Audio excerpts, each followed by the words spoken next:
They called them the Silent Sisters, but that was not their true name. In the brittle air of the Vatican Archives, deep beneath the marble corridors where tourists take photographs of saints and popes, there is a vault sealed with 3 locks. Inside, paper turns to dust, ink bleeds into parchment, and names vanish under the touch of time. It was here, in the summer of 1953, that a clerk tasked with routine cataloguing stumbled upon a folder stamped with a sigil he did not recognize, an interlocking cross and serpent, the symbol forbidden to be reproduced. The folder contained grainy black and white photographs of young women in identical habits, their faces pale, their eyes looking anywhere but at the camera. Each was numbered, none had a name. The file's title read, Sorelle del Silencio, and below it in red ink, Non aprire, do not open. But in the way of men who cannot resist temptation, the clerk did. What he found were incident reports, not sermons or letters, but accounts of disappearances, deaths ruled as acts of God, and a pattern that spanned decades and continents. Each entry was written in a clinical, detached hand, yet carried an undercurrent of fear, as if the writer knew they were recording something that could never be confessed. The Silent Sisters were a cloistered order unlike any other. Their convents existed not on maps, but in the gaps between them, in buildings repurposed from war hospitals, orphanages, and forgotten estates gifted to the church by dying nobility. To outsiders, they were nurses, teachers, or caretakers of the poor.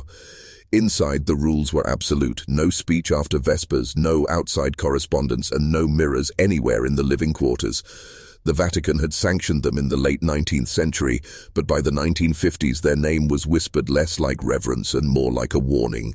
The clerk, whose name never appeared in public, records again began tracing the scattered addresses listed in the file. At least 8 were still standing, 3 had burned, 1 had been swallowed by the post-war reconstruction and replaced by an apartment block. But in 2 of them he discovered something the official reports had never mentioned. Beneath the stone floors, behind bricked walls, there were rooms, small, windowless chambers, each containing a single iron bed frame, a thin mattress, and a set of restraints bolted to the headboard. And in one, there was still a rosary, its beads worn smooth, its crucifix rusted with something darker than time. They called them the Silent Sisters, but that was not their true name. In the brittle air of the Vatican Archives, deep beneath the marble corridors where tourists take photographs of saints and popes, there is a vault sealed with 3 locks. Inside, paper turns to dust, ink bleeds into parchment, and names vanish under the touch of time. It was here, in the summer of 1953, that a clerk tasked with routine cataloguing stumbled upon a folder stamped with a sigil he did not recognize, an interlocking cross and serpent, the symbol forbidden to be reproduced. The folder contained grainy black and white photographs of young women in identical habits, their faces pale, their eyes looking anywhere but at the camera. Each was numbered, none had a name. The file's title read, Sorelle del Silencio, and below it in red ink, Non aprire, do not open. But in the way of men who cannot resist temptation, the clerk did. What he found were incident reports, not sermons or letters, but accounts of disappearances, deaths ruled as acts of God, and a pattern that spanned decades and continents. Each entry was written in a clinical, detached hand, yet carried an undercurrent of fear, as if the writer knew they were recording something that could never be confessed. The Silent Sisters were a cloistered order unlike any other. Their convents existed not on maps, but in the gaps between them, in buildings repurposed from war hospitals, orphanages, and forgotten estates gifted to the church by dying nobility. To outsiders, they were nurses, teachers, or caretakers of the poor. Inside, the rules were absolute: no speech after Vespers, no outside correspondence, and no mirrors anywhere in the living quarters. The Vatican had sanctioned them in the late 19th century, but by the 1950s their name was whispered less like reverence and more like a warning. The clerk, whose name never appeared in public, records again began tracing the scattered addresses listed in the file. At least 8 were still standing, 3 had burned, 1 had been swallowed by the post-war reconstruction and replaced by an apartment block. But in 2 of them he discovered something the official reports had never mentioned. Beneath the stone floors, behind bricked walls, there were rooms, Small, windowless chambers, each containing a single iron bed frame, a thin mattress, and a set of restraints bolted to the headboard. And in one, there was still a rosary, its beads worn smooth, its crucifix rusted with something darker than time. The official narrative claimed the Silent Sisters were a benevolent order, tending to orphans abandoned after wars, plagues, and disasters, but the Vatican file hinted at something far more disturbing: a recurring list of unaccounted wards, always young women between the ages of 12 and 18, always brought in healthy, always recorded as passed into God's care within a year of arrival. In the clerk's notes, scribbled in the margins in a shaking hand, there was a repeated phrase: "They never left through the front gate." He traced the earliest mention back to 1891 in a rural convent outside Turin, where 14 girls had vanished during a harsh winter. The records claimed they died of influenza, but no graves were ever marked, and no death certificates were issued. Moving forward in time, the same pattern appeared in France in 1913, in Spain in 1927, in Austria in 1939, always in places where the Silent Sisters had taken over former military hospitals. Survivors were rare, but the clerk located a single living witness in a small coastal town in Portugal, an elderly woman who had been sent to one of the convents as a teenager. When he asked her what had happened there, she refused to speak, only writing 2 words on a scrap of paper, "mirror room," before tearing it to pieces and burning it in an ashtray. The clerk's investigation began attracting attention, and by the autumn of 1954, colleagues reported that he had stopped coming to work altogether. His apartment was found empty except for a rosary identical to the one recovered from the bricked chamber, and the original Silent Sisters folder was gone from the archives. Yet the whispers persisted. Priests who had served in regions where the order operated claimed they were tasked with special confessions after certain feast days, when the convents closed their doors for exactly 3 nights. No one outside was permitted in, no bells were rung, and afterward the sisters walked in processions with their hands clasped and their heads bowed, as if mourning. What they mourned, no one could ever say, because no one who entered the Silent Sisters' care after sundown was ever seen alive again. By the winter of 1962, the pattern drew the attention of a young investigative journalist named Samuel Corr, who had stumbled upon a parish ledger in northern Italy where a priest had made a cryptic entry about 12 angels returned to heaven before their time on the same night in 1948, with the location listed simply as SS House. Following the trail, Corr discovered the term SS appeared in dozens of small-town death ledgers across Europe, each connected to the Silent Sisters, but never spelled out in full, almost as if to avoid an official record. Locals in these towns spoke in guarded tones, referring to the convents as the houses where the lamps don't burn, and warning that anyone asking too many questions might be given the blessing and never wake again. When Corr tried to visit one such convent in the hills of southern France, he found the gates chained, but from inside came the faint sound of chanting, low, rhythmic, and in a language he could not recognize. A single window on the 3rd floor glowed faintly, and through it he thought he saw a row of figures in white veils standing perfectly still, all facing a mirror as tall as the wall. The reflection seemed wrong, longer than the figures themselves, with faces too pale and eyes too dark to be human. Before he could take a photograph, a heavy wooden shutter slammed closed from inside with such force that the glass splintered outward. That night in his rented room, Corr woke to find his door ajar and a rosary lying neatly on the floor beside his bed, the same crude wooden design linked to the bricked chamber in Rome. 3 days later, he wired his editor to say he was returning to London, but the ship's manifest never listed his name. Months after his disappearance, a letter arrived at the paper in an envelope with no return address. Inside was a single photograph. The mirror room, empty, except for 12 identical white veils laid carefully on the floor in a perfect circle. The photograph was studied by the paper's staff in secret, each man feeling an unspoken heaviness settle over him, as if the image itself carried weight. The veils were pristine, no signs of dust or decay, yet the wooden floor beneath them bore deep gouges, as though something had clawed its way outward from the circle. One editor swore he saw faint shadows where the veils met the floor, shaped like the curves of heads that should have been wearing them. In the lower corner of the image, almost imperceptible, was a reflection in the mirror. Though the room was empty, the glass held the faint outlines of 12 women standing in silence, their hands clasped, their faces obscured by pale veils that seemed to dissolve into the dimness. A handwriting expert examined the envelope and concluded the address had been written in an archaic Italian script, one typically found in church documents from the 17th century, yet the ink tested as modern. The chief editor locked the photograph in a desk drawer, but within a week he began complaining of hearing muffled voices at night, whispering in a language that prickled the base of his skull. He told his wife he dreamed of narrow stone corridors lined with doors, each marked by the symbol of an inverted cross enclosed in a circle, and behind every door the sound of slow breathing.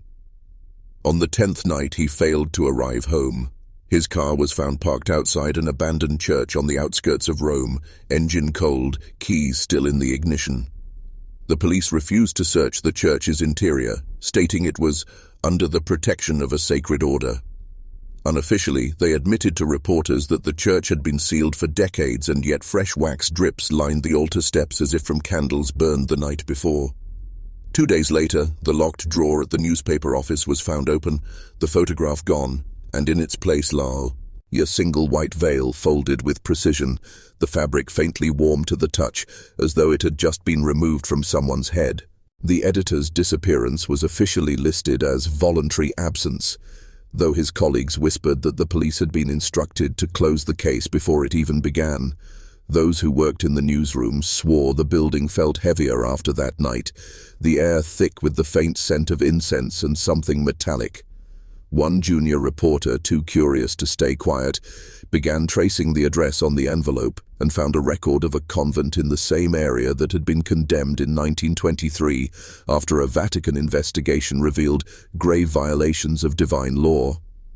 The report was never made public, but scraps of testimony from surviving witnesses described 12 nuns who had renounced their vows during a midnight mass, declaring themselves the brides of no one before sealing themselves inside the church.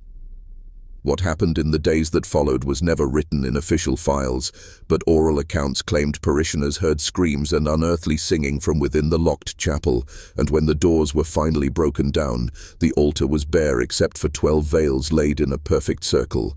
There were no bodies, no signs of escape, and no footprints in the dust. The younger reporter visited the ruins himself and found that the main nave was still barred, but through a crack in the rotting wood he caught sight of something that made him step back in terror. A fresh set of veils laid exactly as the photographs had shown, as if someone had been maintaining the ritual for a century. That night, he began receiving blank envelopes at his home, each containing a single thread of white fabric. On the 7th night, his neighbors heard the sound of someone softly knocking on his door for exactly 12 minutes. When they finally entered, the apartment was empty, the lights still burning, and on the table sat a stack of 12 veils, each one faintly damp as though they had been worn only moments before.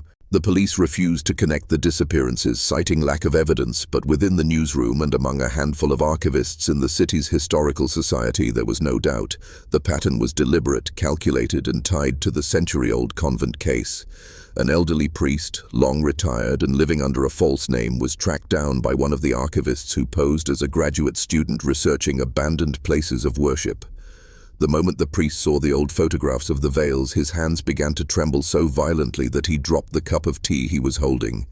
He told the archivist in a near whisper that the 12 nuns had not renounced God, but had been claimed by something older than the church itself, something they had been groomed to meet since their novitiate. He would not name it, but he said it required an unbroken chain of 12 at all times, and when one link vanished, another was chosen to replace her. The replacements did not have to be nuns. They simply had to be women who had crossed its path. That was why journalists, archivists, and curious strangers were now in danger. The priest begged the archivist to burn the photographs and never return to the ruins, but the warning came too late. The archivist admitted she had already taken a piece of one of the veils as a souvenir, thinking it harmless. The priest went pale and said only, "It has your name now." She laughed it off, But that night, she called a colleague in tears, saying someone was knocking on her window from the fire escape of her third-floor apartment. The call cut off mid-sentence, and when her colleague arrived minutes later, the only thing left on the kitchen table was the strip of veil she had taken, now folded into a perfect circle, damp as though it had been worn by someone still breathing. The colleague who found the damp strip of veil did not go to the police.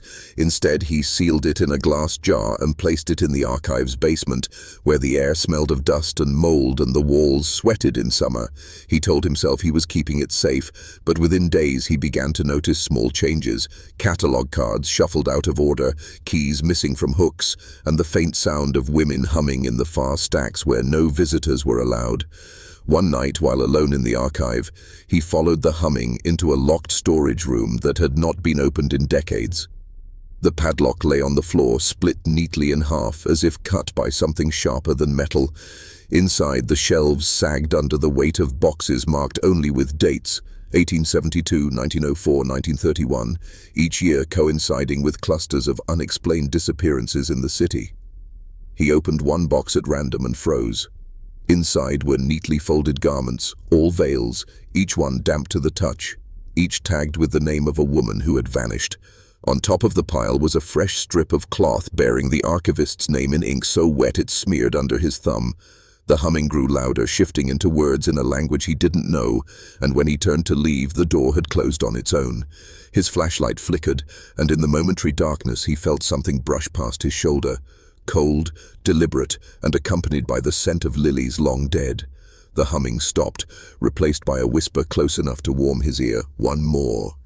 The archivist's hands trembled as he fumbled for the flashlight, but the beam sputtered and died, leaving him swallowed in a darkness that felt thicker than the room itself. Somewhere in the black, fabric rustled, soft, deliberate, like someone unfolding linen slowly, with intention. His breathing quickened, each inhale pulling in the unmistakable scent of damp earth and funeral flowers, and he realized with a creeping dread that the smell wasn't coming from the boxes, but from the air itself, as if the room had been transplanted from a burial ground. He tried the door, twisting the knob until the metal bit into his palm, but it didn't budge. His mind spun to the city's old rumors, whispers of women who entered the Convent of St. Mercy and were never seen again, their names erased from parish records, their rooms given to the next orphaned girl without so much as a mention. Historians called it superstition, the church called it slander. But here, in this locked room, with veils bearing the names of the missing stacked like trophies, superstition felt like a weak word. A faint light appeared in the corner, not a lamp but something phosphorescent, a glow that seemed to seep from the very fibers of a veil hanging on the wall. Drawn toward it against his better judgment, he stepped closer and saw that the cloth wasn't pinned. It was held aloft by something beneath it, the faint outline of a face pressing against the fabric from the other side. The features shifted slowly, like a photograph dissolving in developer fluid, until they resolved into the pale, wide-eyed face of a young woman whose lips moved soundlessly. His chest tightened as he recognized her from an old missing persons bulletin, the daughter of a magistrate who vanished in 1931 after threatening to expose the convent's secret burial garden. Her image wavered, then dissolved into the weave of the cloth. "Leave it," Nang it limp and heavy in his hand, wet with a chill that soaked his skin. The humming began again, closer now, circling him in the dark, voices multiplying until it was no longer one woman but dozens, maybe hundreds, their tones overlapping in a mournful, hypnotic cadence. The boxes began to rattle, lids shifting, veils slithering to the floor like shed skins. He backed into the door, pounding until his knuckles split, but the wood absorbed the blows without sound. Then the humming ceased, and in the silence, something icy traced the back of his neck. Fingers, unmistakably human, yet too thin, too long. A voice, as fragile as paper tearing, whispered from directly behind him, "We kept our vows, now you will keep yours." When the archivist woke, he was no longer in the records room, but in a narrow, stone-walled corridor lit by candles that burned without smoke, their flames unmoving as if the air itself was frozen. The floor beneath him was damp and uneven, lined with shallow grooves worn smooth by countless bare feet. He rose unsteadily, his head pounding, and realized his hands were bound by coarse linen strips that smelled faintly of incense and decay. The corridor stretched endlessly in both directions, but ahead he could see a doorway shrouded by another veil, this one so old the fabric was more whole than cloth, yet the embroidery on it was shockingly vivid, red thread forming a looping inscription in Latin. He didn't know the full translation, but he caught enough to feel the chills seep into his bones. "We keep what God has forgotten." The humming began again, not around him this time, but from behind the veil, low and resonant, like a congregation chanting deep underground. He stepped forward, drawn as if the sound was pulling his body by invisible threads, each note vibrating against the base of his skull. Passing through the veil, he entered a circular chamber carved from solid rock, its walls lined with niches. In each niche hung a single veil, and beneath each one lay a human skull, the bones arranged neatly on embroidered linen. The air was heavy and warm, as if it had been trapped here for centuries, and the smell of myrrh and rot was so thick it clung to his throat. The faces of the missing women were stitched into the veils above their remains, every feature rendered in exacting detail, the thread colors so lifelike it felt like their eyes followed him. At the center of the chamber, a raised altar stood covered in dozens of folded veils, and upon it rested something far more disturbing. A book bound not in leather, but in pale, stretched skin, its cover etched with names. His pulse roared in his ears as he recognized the handwriting. It was the same as the convent's baptismal records. The implications sank in like a blade. Each woman had been recorded twice, once as living, once after she was claimed. He turned to run, but the veil over the doorway had vanished, replaced by a solid wall of stone. From the niches, the skulls seemed to shift imperceptibly, their jaws parting in a soundless scream. Then the humming swelled until it filled every inch of the chamber, and from the altar the veils began to unfold themselves one by one, drifting through the air toward him as if guided by unseen hands, their embroidered eyes unblinking. He stumbled backward until his spine pressed against the cold stone, his breath coming in shallow, ragged pulls, the candlelight flickering unnaturally as if the air itself was trembling under the weight of the sound. The veils floated closer, their fabric whispering against one another, and though no mouth moved, a chorus of voices spoke inside his skull, layered and overlapping, speaking names he didn't recognize but somehow understood belonged to the dead in this room. Each name was followed by a date and a place, and with each utterance he felt a part of his own memory loosen, replaced by images of barren fields, flooded cellars, and women kneeling in candlelit chapels with their hands bound in prayer.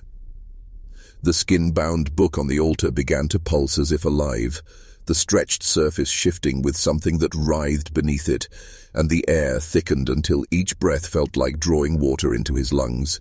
His vision narrowed, the chamber seeming to tilt, and in the dim edge of his sight he caught movement. One of the embroidered faces on a veil was no longer still. Its stitched lips moved slowly, forming words he could not hear over the droning hum. He leaned forward, unable to stop himself, and as the veil's fabric brushed his cheek, he felt the sting of a needle piercing his skin. A warmth spread from the point of contact, seeping under his flesh like ink in paper, and when he looked down, fine black threads were stitching themselves into the meat of his arm, forming letters in that same looping hand. The threads twisted under his skin toward his chest, the sensation both burning and freezing, and when he tried to tear them away, his fingers passed through as though they were smoke. The voices grew louder, the names more urgent, and he realized with sudden clarity that they were not telling him their stories. They were binding him to them. The skulls in the niches now stared with unmistakable focus, and from deep within their hollow sockets, pinpricks of red light flickered to life, faint but pulsing in rhythm with the book's heartbeat. The altar's surface began to split down the middle, and a smell like opened graves poured out. Something beneath was pushing upward, slow but inexorable. And though he wanted to look away, his body refused to move. The last thing he saw before the humming stopped was a pale hand, thin, jointed wrong, emerging from beneath the altar, reaching straight toward him. The hand did not simply reach. It hovered in the air as if savoring the moment, each bone stretching under paper-thin flesh, the nails yellowed and curling like talons. And when its fingers finally touched his face, the temperature dropped so violently that his teeth chattered against each other like brittle glass. His vision dimmed around the edges, the candlelight warping as though submerged, and the room's walls seemed to pull farther apart, the stone stretching into a tunnel, lined with those same veils fluttering like shrouds in a breathless wind. The hand cupped his jaw almost tenderly, tilting his head toward the altar, and beneath the pulse of the skin-bound book, a deeper sound began to emerge. A slow, wet, dragging noise, something being pulled across stone from somewhere below. His own heartbeat thundered in his ears, but beneath it was a faint whisper that now carried shape, speaking in a language older than the mortar between the stones. The voice did not plead or command, it promised. Promised that once his name was inked into the cloth, the weight of years would no longer press on him as it did mortals, that hunger and cold and the bitterness of loss would be nothing but shadows behind a locked door. But beneath the promise was the cost, unspoken yet unmistakable, and it struck him with the clarity of lightning that the veils were not memorials, they were contracts.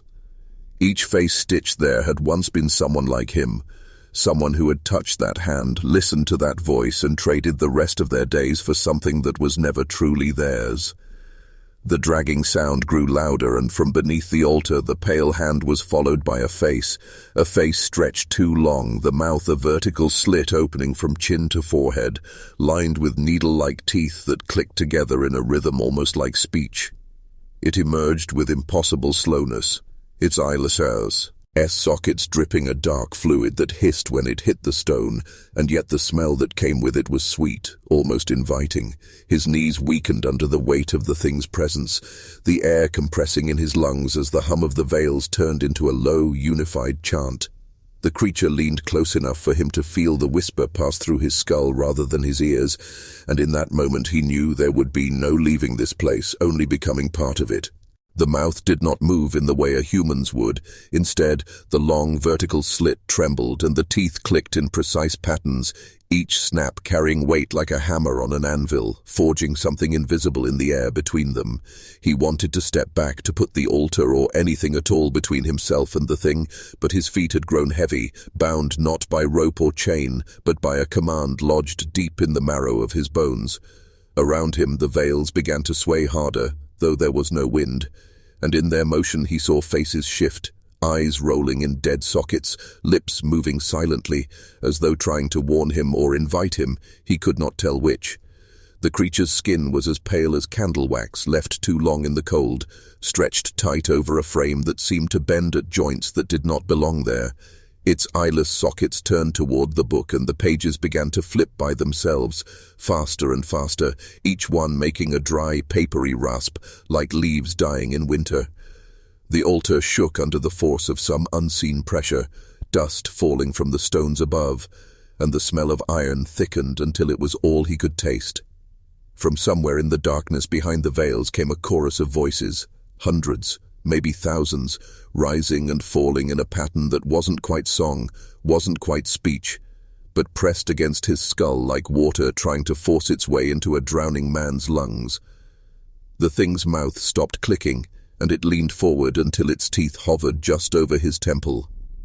The whisper that came was not in words but in images, his life unwinding before him like thread, showing every moment he had failed, every hour wasted, every door he had never opened. Then it showed him what could replace it, power that hummed like a forge fire in his blood, a place among those who had risen above hunger, fear, and death. All he had to do was give the thing a single breath, a single consent that would bind him forever.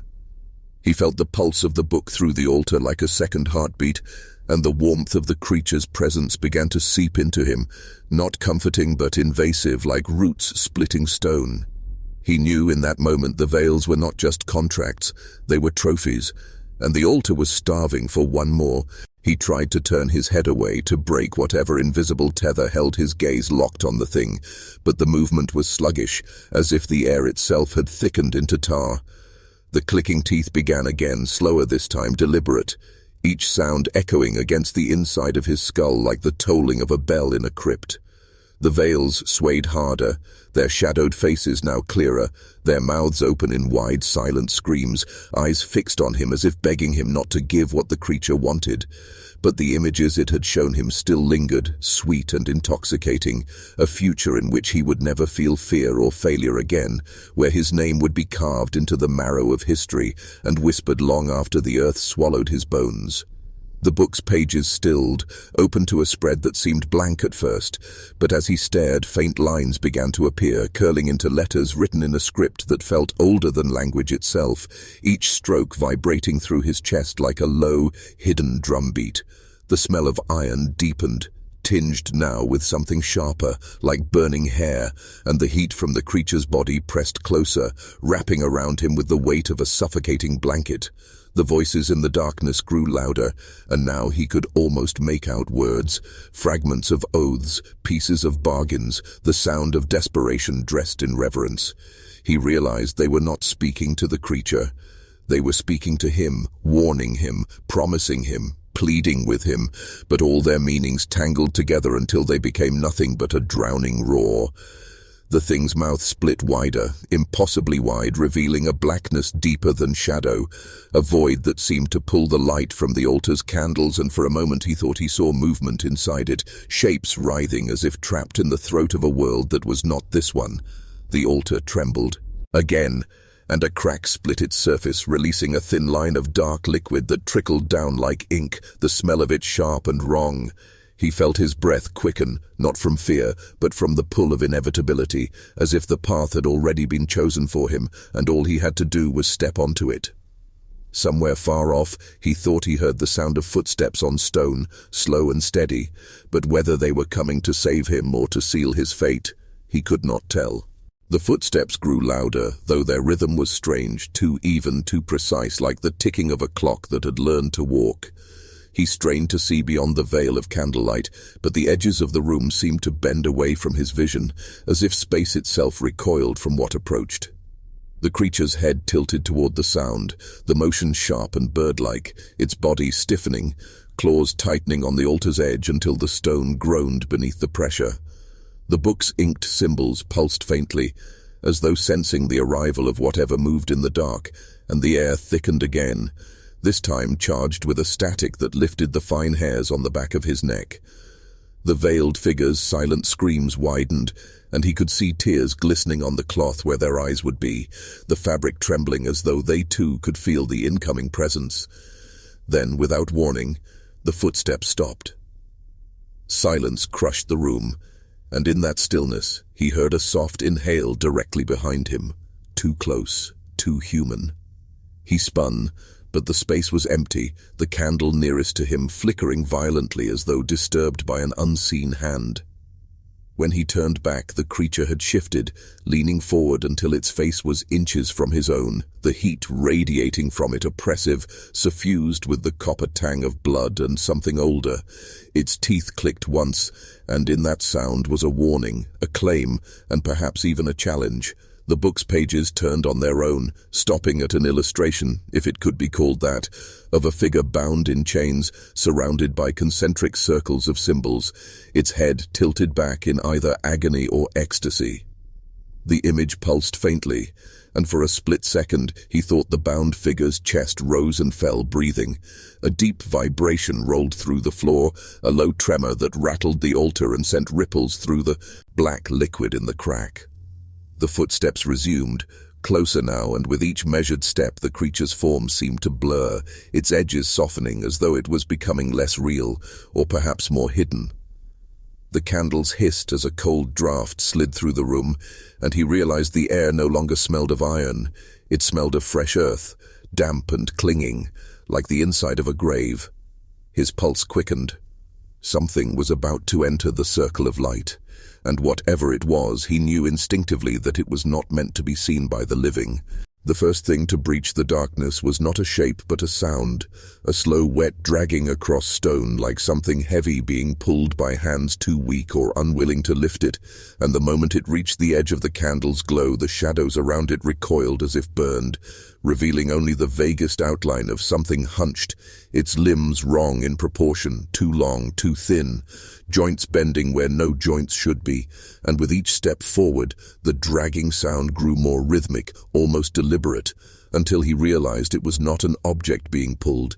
It was the creature's own body, its feet leaving slick trails of black fluid on the floor, the liquid seeping into the cracks like it was alive, writhing and branching as it spread, and the veiled figures began to sway again, faster now, their trembling escalating into violent convulsions that sent muffled gasps and sobs through the fabric over their faces, the sound merging with the deep rumble beneath the floor until it felt as though the entire chamber was breathing, inhaling and exhaling in slow, oppressive waves that pressed against his ribs, and the clawed being at the altar did not move, only tilted its head toward the newcomer with a stillness so absolute it was more unnerving than any display of aggression, the two presences regarding each other in a silence so heavy it made the candle flames bow toward the ground, and then, without warning, the hunched shape straightened, its spine cracking in rapid succession, the sound sharp in the stone chamber, and its face, or what might have been a face,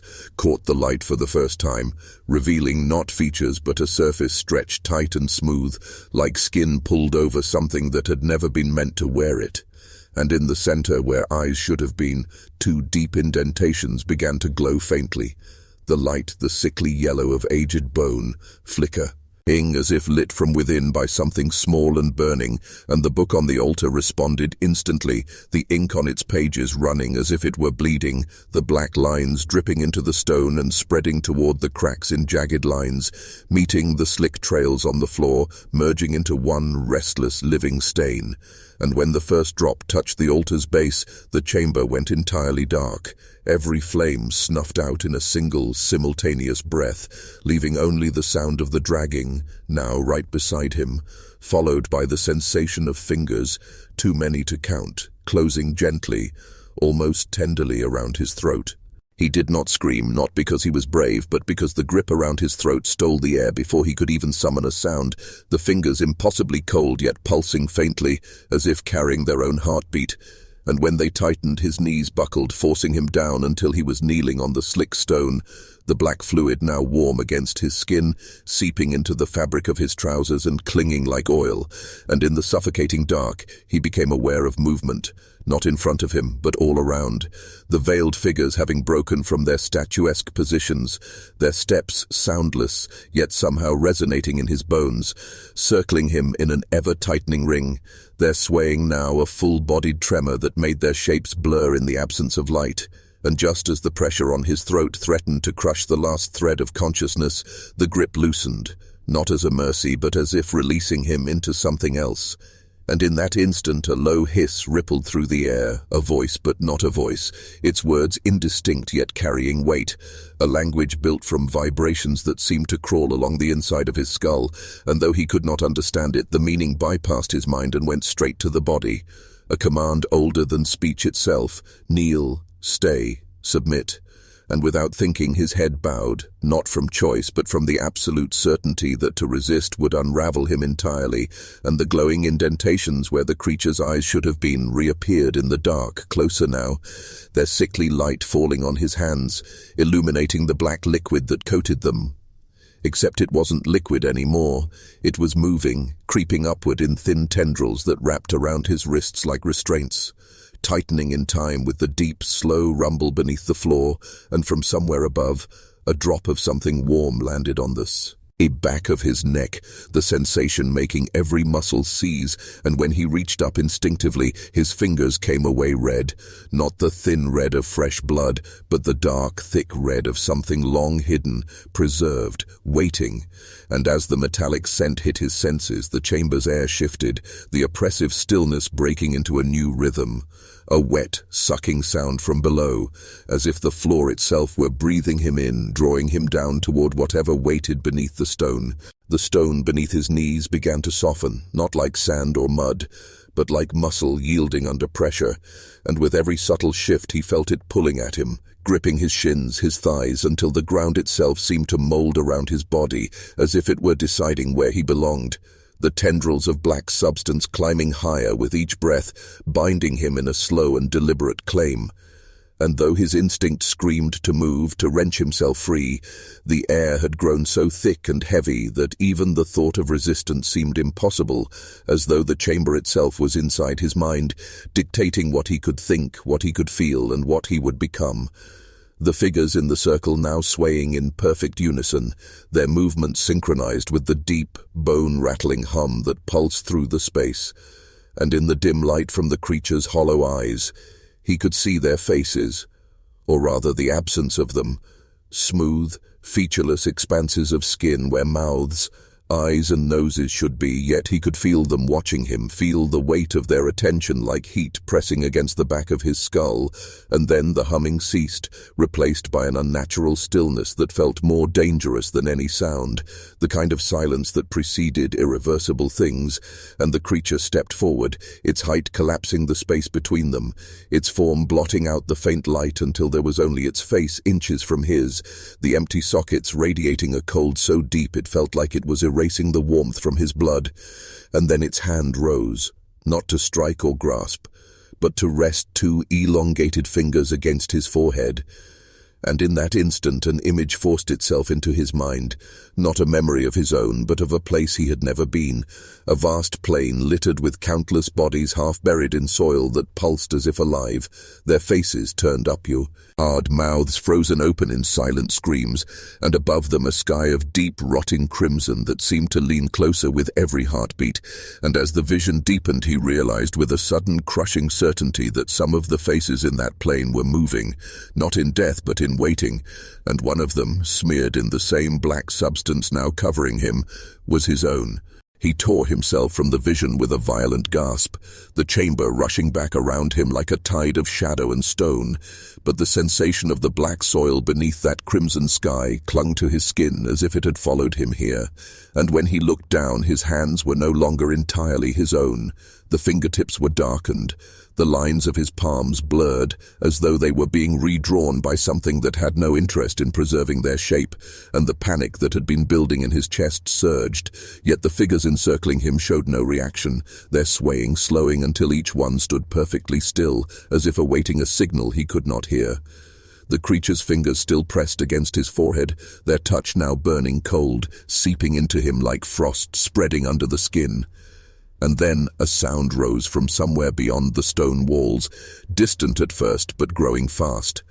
A low, rolling chorus of voices chanting in a language he could not decipher. The syllables sharp and wet as if spoken underwater, and with every phrase the black substance around his legs pulsed, tightening its grip until the pain in his bones made his vision tremble, the creature leaning closer still, its empty sockets now filled with a dim red glow that seemed to move like liquid fire. And somewhere deep in his mind, beneath the fear and the fight, a new thought emerged, not his own but planted there, deliberate and steady. You were always meant to be here. And the weight of those words crushed his resistance, bending his will until it trembled like glass under strain. The chanting beyond the walls now accompanied by the slow, rhythmic beat of a drum so low it felt as if it was being played inside his ribs, each strike drawing more of the blackness up his body, coiling over his chest, his shoulders, his throat, until his breath came in shallow, desperate bursts, and he realized, with a cold clarity, that this was not a ritual meant to kill him but to hollow him, to strip away whatever he had been until there was nothing left to resist, nothing left to remember. And the last fragment of his thought, as the blackness reached his jaw, was the quiet terror that whatever would open its eyes in his place would not be him at all. The black tide sealed his mouth before he could scream, cold and dense like a living tar that slid between his teeth and down his throat, choking not only his breath but the very act of speaking. And in that muffled silence the drum beats became the only measure of time, each one shuddering through his skull until they were all he could hear, all he could feel. And then the figures surrounding him moved again, not with the hesitant sway from before but with a precise, mechanical rhythm. Each step bringing them closer, their faces still hidden beneath hoods stitched from something that looked disturbingly like dried skin. And as they closed the circle he caught sight of the carvings on the chamber walls, grooves filled with a thin black liquid that seemed to glisten in response to the drum, the lines forming patterns that hurt to look at, twisting into shapes that felt both ancient and wrong. And the creature before him leaned back slightly, removing its fingers from his forehead, only to raise its hand high, revealing that its nails were impossibly long and jagged, glinting faintly in the dim light. And with that single motion, the chanting outside grew to a fever pitch, the words now pounding against his mind with the same force as the drum, and he realized with a creeping dread that the sound was not traveling through his ears but directly into his thoughts, bypassing all resistance, as if the voices were already inside him, teaching something to the part of himself he could no longer control. And in that moment a small piece of the blackness inside his chest seemed to shift, not pushing against him but moving with him, like a parasite adjusting to the heartbeat of its host. And he understood with sick certainty that this was the first sign of acceptance, that whatever they were doing was already taking hold, reshaping him in ways that could not be undone. And as the key circle closed completely, the hooded figures lowering their heads in unison, the creature bent close enough that the cold of its breath slid into his ear and whispered in a voice like stone breaking under ice, "Now you belong to us." The moment those words slid into him, something inside seemed to collapse, like a door unlatched from the inside, and the black weight in his chest surged outward, spreading through his veins in a slow, deliberate crawl, and he could feel it claiming territory, mapping his body as if it had always been there, waiting for permission. The drum now a heartbeat that was no longer his own, but theirs, syncing his pulse to the rhythm of the chamber, and as his vision blurred he caught flashes that weren't from this place. A barren field under a blood-colored sky, a crowd of kneeling figures with the same stitched hoods, a tower made of bone reaching higher than the clouds, all flickering in and out as if they were memories he had never lived, but now somehow owned, and each image left him weaker, more hollow, until even the thought of fighting felt absurd, and the creature straightened, raising both arms slowly, the black liquid in the wall grooves responding instantly, rising like a tide and spilling toward the floor, pooling at the base of the circle, creeping toward his bare feet with the steady patience of something that had all the time in the world. And when it touched his skin, it was warm, almost soothing, and that was the worst part. How much he wanted to sink into it, to let it cover him entirely, because the pain, the fear, even the memory of himself would dissolve, and they would not just own him, they would be him. And from somewhere beyond the circle he heard the sound of chains tightening, the echo bouncing through unseen corridors, and a new voice entered the chant, deeper and heavier than the rest, each syllable landing like a blow to the chest, and the hooded figures began to sway again, faster this time, the movement jerky, unnatural, as though the sound itself was pulling their bones in directions flesh was never meant to go, and through it all the creature atched him without blinking, as if measuring how much of him was still human, and how soon that part would be gone.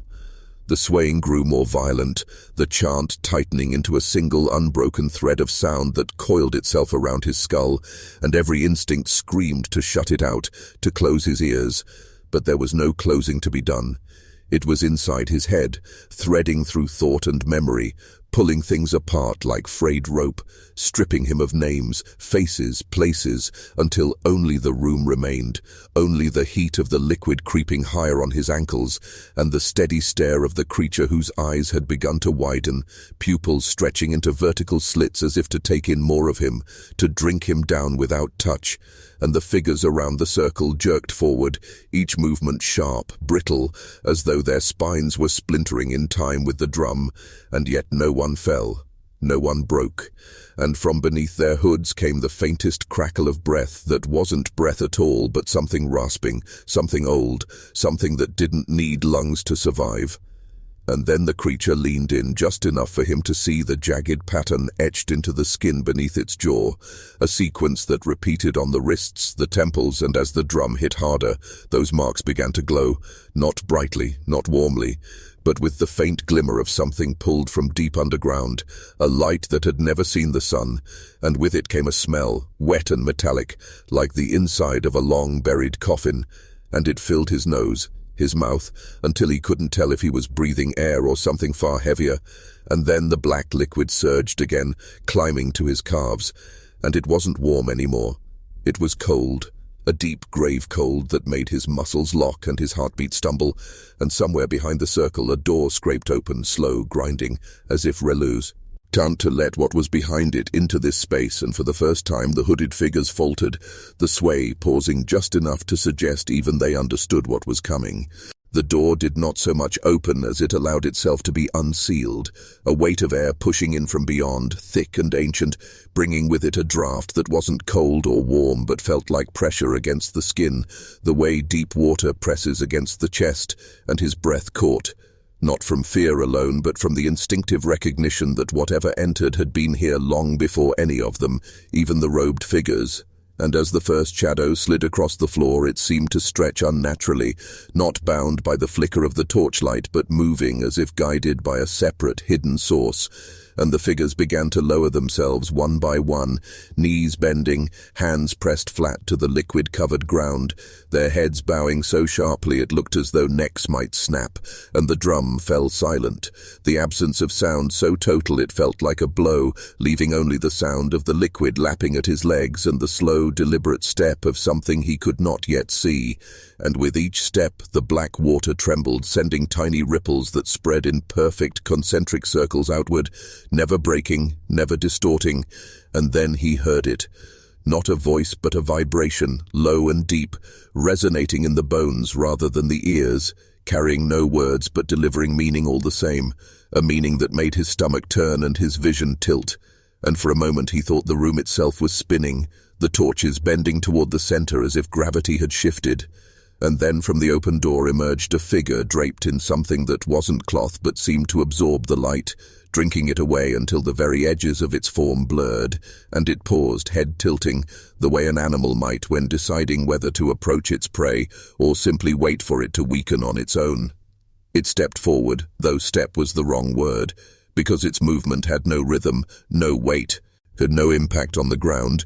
Yet the liquid parted for it as though repelled by some unseen force, and in that moment he realized he could not assign it a height or even a shape. Its outline seemed to shift with each breath he took, sometimes towering, sometimes crouched low, and his eyes strained to fix on its details but slipped away as if his mind itself rejected the image.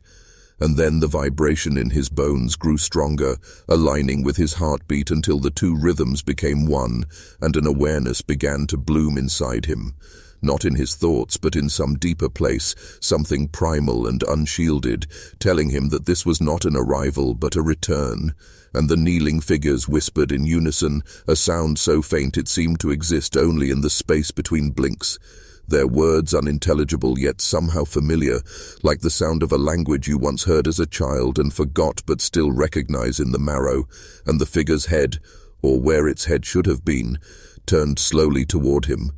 And though he saw no face, no eyes, he felt the weight of its regard, felt it peeling him open, not just his body but his memories, his fears, the parts of himself he thought no one could touch.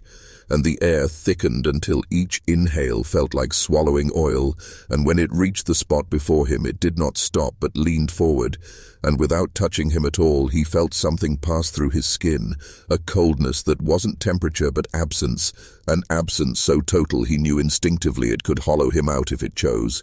His knees buckled, not from weakness, but because his body seemed to understand before his mind that standing was no longer permitted, and the black water lapped at his legs, though he was certain it had not risen, its surface now a mirror that showed nothing of the cavern, nothing of the kneeling forms, only his own reflection staring back at him with eyes that were no longer his. Pupils too large, irises rimmed with a faint shimmer like oil catching light, and as he tried to move away the reflection moved first, a fraction too quickly, the wrong muscles engaging, its mouth curving upward, though his own lips remained still, and a low hum began to rise from beneath the surface, not mechanical, not alive, but something in between, and with each vibration his thoughts felt less his own, memories flashing not in sequence but in fragments, a woman's hand brushing his cheek, the taste of rainwater, the smell of charred wood, and then scenes he knew were not his. Endless corridors of stone, a child crying in a language that no longer existed, a sky without a sun, until his reflection's mouth opened wider, soundless at first, and then came the single word, stretched, distorted, yet utterly clear, a name he did not know but recognized instantly, a name that made the kneeling forms bow lower and the figure beside him pause in its shifting shape as though waiting for something. And when he whispered the name aloud, the cavern seemed to exhale. The exhalation was not air but a slow rolling pressure that pushed against his chest and made his ears ache, a force that smelled faintly of damp stone and iron, and as it passed through him he realized it was not leaving but entering, curling around his ribs, slipping into the spaces between his bones, settling into his marrow with a cold so deep it felt like it had been there forever, only forgotten, and the water at his knees began to sway, although nothing touched it. Spirals forming and breaking in patterns too deliberate to be chance, each rotation pulling at him like a tide, urging him forward though forward was into nothing, just the glass black expanse that no longer seemed wet but instead like a solid void waiting to open. And the figure beside him leaned close, its head bending at an angle no living spine could manage, its voice a whisper that was not sound but direct intrusion into his skull, telling him this was the moment, that all who came before had failed because they feared what would answer, that the name he had spoken was a door, and now the door stood open, and he felt the kneeling forms behind him begin to rock, their motions in time with the spirals in the water, and when he looked back their hoods had fallen and their faces were his own, each wearing a different expression of dread, hunger, grief and delight, all of them watching to see whether he would step forward or be dragged. He wanted to step back, but his heels found no purchase, as if the ground itself had withdrawn, and the black expanse ahead seemed to tilt upward toward him like an opening mouth, the spirals in the water deepening until they formed a funnel whose bottom he could not see, yet in that depth shapes moved slowly, not swimming but turning in place like great machines built of flesh and shadow, their outlines hinting at limbs too long for any known anatomy, and from below came a low rhythmic thrum that resonated in his teeth and spine, a sound that was not just heard but remembered, as if it had always been there under the noise of his life, waiting, and the figure beside him placed its hand over his chest without touching, the heat of its palm burning through the air between them, and whispered that the choice was not his alone, that the others had been waiting for the body that would hold what the name had summoned, that every face behind him was a version that had failed and been folded back into the water to wait again, and when he tried to speak his mouth filled with the taste of salt and rust, his vision blurring at the edges until the only clear thing left was the black funnel and the promise that if he stepped into it, he would not return as himself. The pull was no longer just in the water, but in his bones, a slow tightening that bent his spine forward, urging him toward the edge as if unseen hands were guiding his weight, and the murmurs from the shore behind him became one voice, low and inhuman, speaking in a cadence that matched the pulse in the funnel below, each word pressing against his thoughts until they felt less like commands and more like truths he had always known.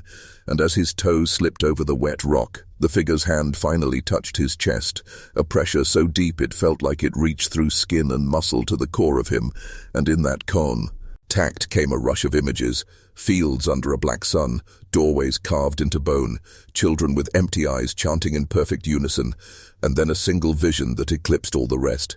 Himself, standing on the same shore but older, hollow-eyed, his voice the one calling new names to the water.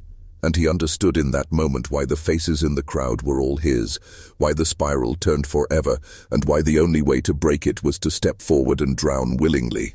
By the winter of 1842, the Bellows home had become a place that no traveller wanted to pass after dark, not because of the rumours of the dead at the table, but because of the strange sounds that echoed from within its warped wooden walls, scraping, dragging, and the faint shuffle of chairs when no one appeared to be moving them.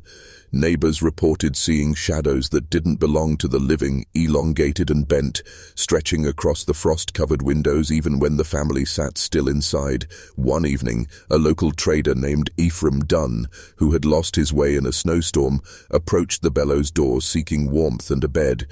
What he found instead was a scene so rigid and unnatural that he stumbled back into the snow before a word could leave his mouth. The family all seated around the table, eyes unblinking, hands folded, their pale faces lit by the faint orange glow of the fire. In the center sat a large covered dish, steam rising from it as if freshly prepared, yet no one moved to eat. The smell was faintly sweet, but carried an undertone that turned Dunn's stomach. He claimed that before he could speak, one of the younger Bellows slowly turned their head toward him, the motion stiff, the neck cracking faintly with the effort, and in that instant he saw the boy's lips move. Though no sound came out, Dunn fled into the snow, not stopping until he reached the safety of the next township. When he told the story at the inn, most dismissed it as frostbite madness, but one old farmer muttered that the Bellows had been keeping vigil for someone who could not return, not because he was lost, but because he was buried. And in the weeks that followed, other travelers began to vanish on the road past the Bellows place, their empty sleds found days later, horses half frozen and eyes rolling with panic. The sheriff, a man named Alden Price, decided to investigate, but when he arrived at the home, he found the door unlatched and the family sitting exactly as Dunn had described, though now the dish in the center was uncovered and what lay inside was not food at all, but something that made Price stagger backward into the snow, unable to keep his hands from trembling. The details of what he saw never left his lips, but when he returned to town, he ordered the road past the Bellows place closed and nailed shut the doors of the home, warning that no one should enter again, not now, not ever. For months after the sheriff sealed the Bellows house, the townsfolk tried to pretend it wasn't there, as if ignoring it might erase the memory of what Price had seen. But winter in Illinois has a way of making silence loud, and the wind that swept down from the prairie carried with it a sound no one could explain, a rhythmic tapping, like knuckles on wood, that seemed to come from the boarded windows themselves. Children swore they saw faces behind the frost, pale and watchful, shifting from one pane to another as if following them down the road. Farmers passing with lanterns said the light would dim when they neared the property, their horses' breath puffing out faster, ears pinned back. In early spring, a group of young men, emboldened by drink and the promise of proving their bravery, pried open the nailed door one night and stepped inside. They later claimed the air was so thick and stale it felt like walking through water. The dining table still stood in the center of the room, chairs pushed back slightly as if the family had just risen moments before, though every surface was coated with a film of cold dust. Yet there were no footprints, not theirs, not anyone's, only the table's center bore a disturbance. The dust there brushed away to reveal a clean circle about the size of a plate, and on it a single silver fork stood upright, sunk deep into the wood as if driven there by something far stronger than a human hand. One of the men reached to pull it free, but before he could touch it, the sound of chairs scraping across the floorboards came from the shadows beyond the kitchen door, slow and deliberate. The men didn't wait to see what would emerge. They bolted into the night, swearing they heard voices behind them, low and murmuring, calling them back to finish the meal. By morning, the story had spread across town, though the details shifted with each telling. Some swore the men had seen the Bellows themselves sitting in the dark. Others claimed the voices weren't human at all, but a kind of wet gurgling that rose and fell like something trying to form words. The sheriff, weary of the gossip, posted a warning on the property and threatened arrest for trespassers, but the warning did nothing to quiet the unease because in the weeks that followed, the strange tapping on the windows was joined by another sound, soft, steady chewing, as if someone inside was eating long after the town had gone to bed. It came without light, without movement, just the steady rhythm of teeth on flesh. One night, a widow who lived nearest the Bellows place woke to find her front door ajar and the faint scent of cooked meat drifting through her parlor. Though she'd not lit her stove in days, she swore she saw faint tracks on her kitchen floor, bare feet, small as a child's, leading to her pantry where nothing was taken except the single plate she kept at the very back, the one she hadn't touched since her husband's wake 3 years before. She locked her door with trembling hands, but when she woke at dawn, the plate was back on the shelf, scrubbed clean and warm to the touch, as if it had just been washed. Years later, when the Bellows house finally collapsed under its own rot, the town gathered to watch, children on their fathers' shoulders, old women clutching shawls tight against the wind. But as the timbers gave way and the walls split open, there was no dust cloud of forgotten furniture, no broken chairs or rusted pots. only a long dining table still upright on the bare earth, its wood blackened but intact, set for 7 with plates, cups and cutlery that gleamed like they'd been polished that morning, and in each chair sat the same figures the bellows had been. And when they vanished, same clothes, same hair, same vacant eyes, only their skin had the strange taut sheen of wax, as if preserved. The sheriff who had once boarded up the house staggered forward, muttering that he'd seen them buried. But before anyone could move closer, the ground beneath the table sank with a low groan, swallowing it whole in a rush of soil and shadow, leaving nothing behind but a single fork half buried in the mud, and though some in the crowd swore they would never speak of it for years after, on windless nights, you could still hear the faint scrape of that fork against a plate from deep under the earth, a sound that made the hair rise on your neck and your feet itch to run, even if you told yourself you didn't believe in such things.